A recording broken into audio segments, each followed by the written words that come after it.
आनंद राठौड़ पूछ रहे हैं, मन कुछ भी अति करता है, सब अतियों से कैसे बचा जाए, कोई उपाय बताएं। दो तरीके हैं आनंद। एक है कि अतियां कर ही लो, ख्याल रखना, थोड़ा मुश्किल रास्ता है, कष्ट भी हो सकता है, क्योंकि तुम्हारी अति जो है अगर बिना होश के हुई तो बड़ी तकलीफ दे सकती है। लेकिन होश पूर्वक आप दो चीजें कर सकते हो। एक कि अति करके देख लो और पहचान लो कि मन सिर्फ डोलता है अति में, बोर हो जाता है एक अति से, फिर वो दूसरी अति में जाना चाहता है, फिर उधर बोर हो जाता है, फिर दूसरी अति में जाना चाहता है, और मन बार बार बोर हो जाता है, अतियों में जाता है। इससे तुम बोर हो जाओ तो अतियों से मुक्त हो गए। ख्याल से समझना इस बात को, बारीक है। अतियों पर मन क्यों जाता है? एक अति पर मन बोर हो जाता है। मध्य में तो बहुत ही बोर्डम है ना, कोई अति नहीं, ना ये हो रहा है ना वो हो रहा है, बस शांति। तो मैं आपको पहले चेता दूं, ये जो ध्यान व्यान के मार्ग पर चले ना, अगर उनको ये तकलीफ है, अच्छा बस फिर शांति, तो भैया राम राम पहले से ही, क्योंकि वो एक्चुअली में वैसा ही है, फिर बस शांति। शांति नहीं, संतों को ठीक से सुना करो। यात्रा शुरू करने से पहले फटाफट बस में बैठ गए, चलो चलो चलो, पूछा है नहीं शायद बस जा किधर रही, चलो चलो चलो चलो, निकल रही बस, चलो मैं भी बैठ जाऊं, बैठ गए। संत शांति नहीं कह रहे, वो तो कह रहे हैं परम शांति। और फिर तुमको, अच्छा स्वामी जी बस फिर परम शांति, फिर और कुछ भी नहीं? तो भैया बाद में मत ब्लेम करना, बस पे क्या बोर्ड लगा है, किधर जा रही है, पढ़ के डेस्टिनेशन समझ के फिर बैठना चाहिए, पहली बात तो। मध्य में मन उकताने लगता है, तो चाहता है कि कुछ उत्तेजना मिले, तो उत्तेजना के लिए वो एक अति पर जाता है। जैसे समझो कि रोज आप सिंपल सा घर का खाना खा रहे हो, वही खिचड़ी कड़ी, और सिंपल खाना कौन कौन सा होता है, वही गिलका और लौकी, है ना, रोज कद्दू, जब देखो भिंडी और कद्दू, बस रोज सिंपल सिंपल सिंपल। अब मन जो है वो कहता है यार ये कुछ मजा नहीं आ रहा, कुछ एक्साइटमेंट नहीं है इसमें, कुछ किया जाए। तो क्या किया जाए? एक आती, चलो पिज्जा, बर्गर, बिरयानी, ये वो फला, ढेर सारे दाल पकवान, खूब मजे लो। अब वो जो मजे ले लेके फिर लगने लगता है कि यार थोड़ा अंदर कुछ ना टेंडर सा फील हो रहा है, और वो जो मजा जो पहले दिन आया था वो दूसरे दिन कम, तीसरे दिन और कम, चौथे दिन और कम। अब रोज रोज तुम कैसे मजा ले सकते हो एक ही चीज का? तो फिर मन क्या कहेगा, अचानक से उसे सोचेगा नहीं नहीं, this is too much, this is not right. अब वो दूसरी अति पर जाएगा, इंटरमिटेंट फास्टिंग। अब सिर्फ सूप और सैलेड, अब कुछ नहीं, no carb, no this no that, अब बस एकदम सात्विक, है ना, या तो एकदम तामसिक, या एकदम सो कॉल्ड सात्विक। अब करें क्या? तो ये अतियों में डोलता है। तो जो मैं कह रहा हूं कि मन जो है वो बोर होता है बड़ी जल्दी, इसे याद रख लो। और जब बोर होता है तो वो अतियां खोजता है, उपाय खोजता है एक्साइटमेंट के। और तुम अगर जाग कर देखो कि मन ये खोज रहा है, ये खोज रहा है, फिर उधर बोर हो जाता है, फिर उधर जाता है, फिर बोर हो जाता है, उधर जाता, फास्टिंग एंड फीस्टिंग, ये दो अतियां, है ना, बस इसी में मन निरंतर दौड़ रहा है। और मन को इस भांति दौड़ते हुए देखकर जब तुम अपने मन के खेल से बोर हो जाते हो, तभी द्वार खुलता है कि अब आप कहते हो enough of this hopping. Enough of being a seesaw. Enough of this pendulum. नहीं चाहिए. तब आप खोजते हो एक ऐसी अवस्था जहां कोई अति नहीं है. सम अवस्था. सम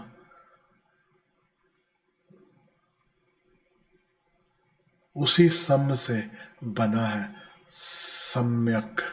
उसी सम से बना है संबोधि. सम पर कैसे आ जाए जहां कोई उत्तेजना नहीं. सच पूछो तो उसे शांति भी नहीं कहना चाहिए. परम शांति इसलिए कहा. शांति इसलिए क्या कहा कि अगर कुछ भी ना कहो तो आदमी समझेगा कैसे. वो शांति भी नहीं वहां. सम.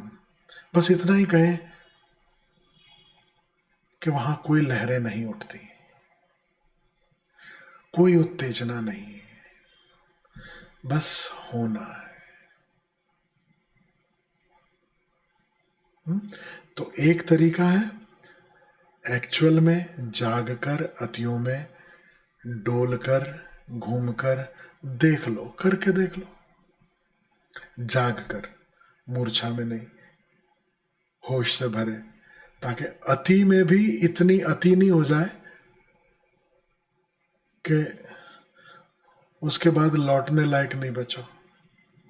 है ना. क्योंकि मन तो मन है, वो तो दौड़ेगा, कहीं भी दौड़ेगा. और दूसरा उपाय है कि बिना अतियों में डोले, बिना अतियों में घूमे, तुम सीधे सीधे देखो कि मन एग्जिस्ट ही तभी करता है जब अतियां हैं. जब अति नहीं तो वहीं जब तुम ठहर जाते हो वहां मन टिकना क्यों नहीं चाहता.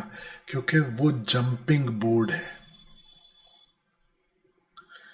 वो डाइविंग बोर्ड है, या ऐसा कह सकते हो वहां पर एक द्वार है जो मन के पार खुलता है और उससे मन को भय लगता है. ध्यान में भी जब बोरियत होने लगे, कभी भी ऐसा लगे कि अरे आंख बंद करके बैठे हैं, बस बैठे हैं. बोरियत जो है ये मूर्छा की निशानी, याद रखना. जागरूकता में वो बोरियत नहीं लगती. जागरूकता में दिखाई देता है कि मन को आधार नहीं मिल रहा, मन को प्लेटफॉर्म नहीं मिल रहा कहीं खड़े रहने के लिए.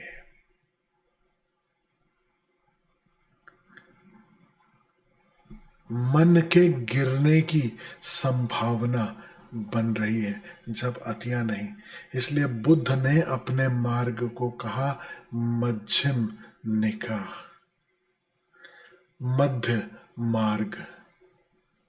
मध्य मार्ग यानी जहां कोई मार्ग ही नहीं, मार्ग के मध्य में.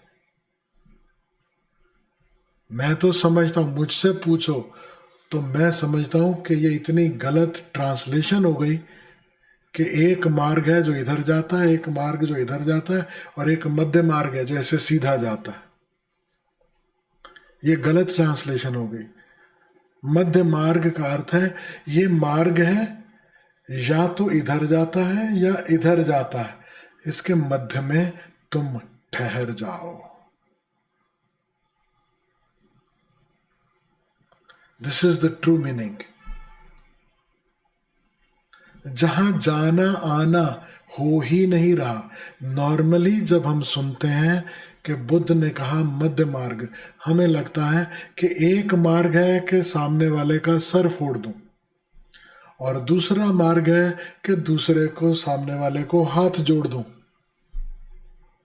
बराबर.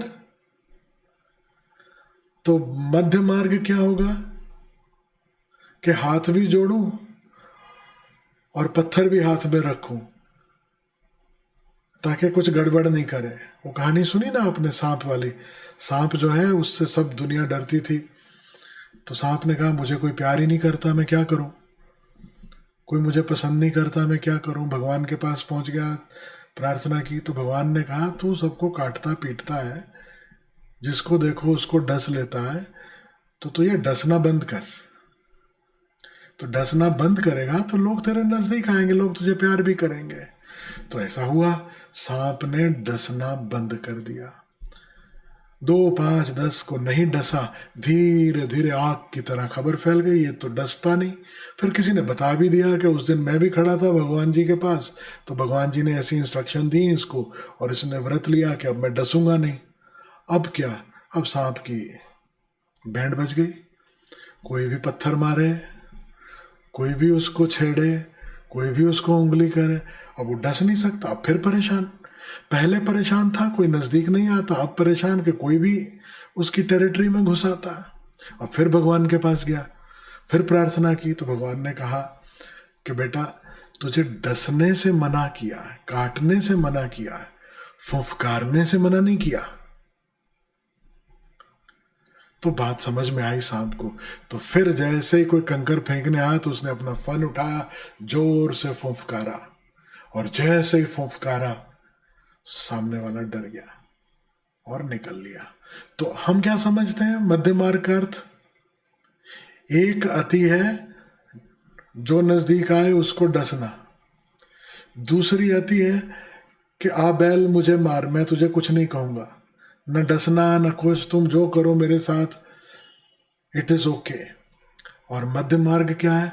फुफकारना, काटना भी नहीं, काटने देना भी नहीं, फुफकारना। अब संसार के लिए तो ये मध्य मार्ग हो सकता है, अध्यात्म के लिए ये मध्य मार्ग नहीं है।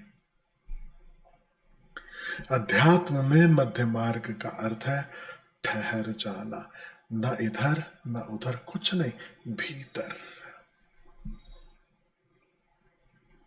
ऐसा समझ लो कि सांप अपने बिल में घुस जाए।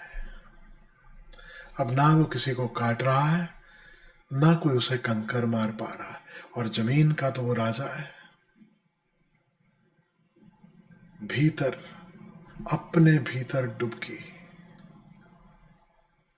और जैसे सांप अंदर ही अंदर रास्ता बना लेता है, याद रखना हमारे भीतर द्वार खुलता है जो परमात्मा के राज्य में ले जाता है।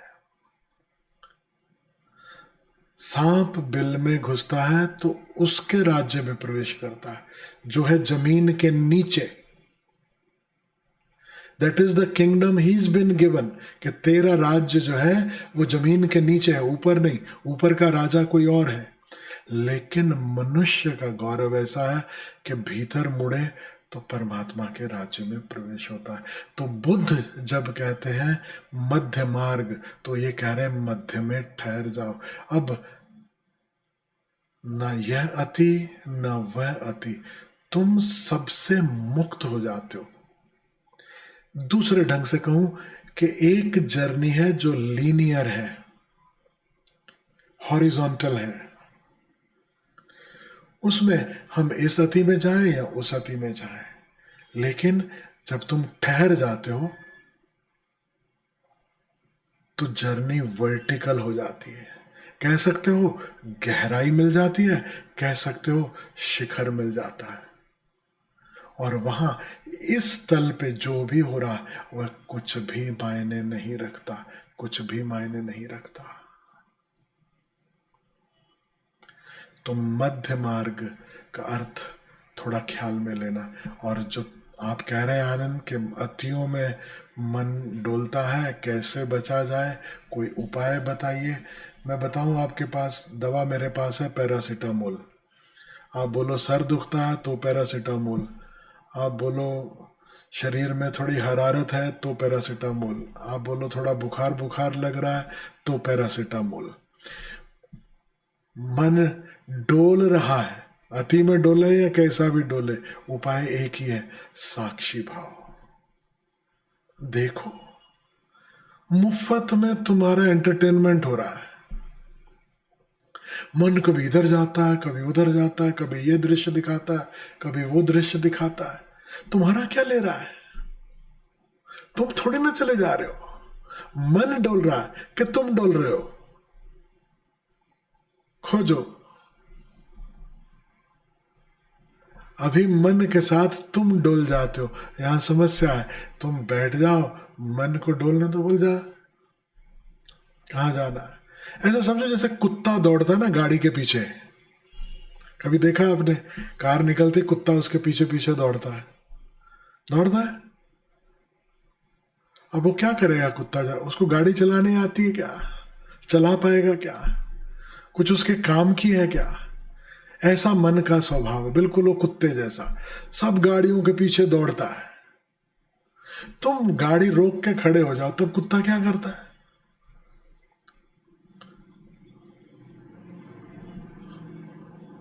वो भी रुक जाता है। तुम रुके रहो, बोले चल देखते हैं आज क्या होता है, रुके रहो, टिके रहो, टिके रहो, टिके रहो, क्या होगा। वो कुत्ता तुमसे बोर हो जाएगा, बोलेगा यार ये तो भागता ही नहीं, क्या मतलब क्या इसके साथ रहने का, कोई दूसरी गाड़ी खोजो जो चलती है। और जैसे ही दूसरी गाड़ी निकली वो भागे। और मैं तुमको प्रॉमिस करता हूँ, तुम रोज उसी गली से निकलो और हर बार कुत्ता तुम्हारे पीछे भागे, तुम हर बार रुको, वो थोड़े देर में कुत्ते को पहचान हो जाएगी ये कुछ काम का है नहीं, वो तुम्हारे पीछे भागना ही बंद कर देगा। मन ऐसा ही, मन का अतियों में डोलना, मन का दौड़ना कुत्ते का गाड़ी के पीछे दौड़ने जैसा है। तुम ठहर जाओ, तुम जितना दौड़ते हो उतना और दौड़ता है, तुम जितना डरते हो उतना और डर आता है। ठहर जाओ अपने आसन पे, टिक जाओ, देखो उसकी आंख में, है ना। और मेरे जैसे हो तो पूछ लो, क्यों भाई किधर जाना है, तुझे चलानी है, ले तू चला के देख ले गाड़ी, बनती तेरे से तो वो दोबारा आएगा नहीं आपके पास, बोलेगा यार ये बहुत बेकार आदमी है, मेरे काम का नहीं है। साक्षी भाव, आनंद, और कोई उपाय नहीं है, साक्षी भाव, साक्षी भाव, साक्षी भाव, दैट इज इट।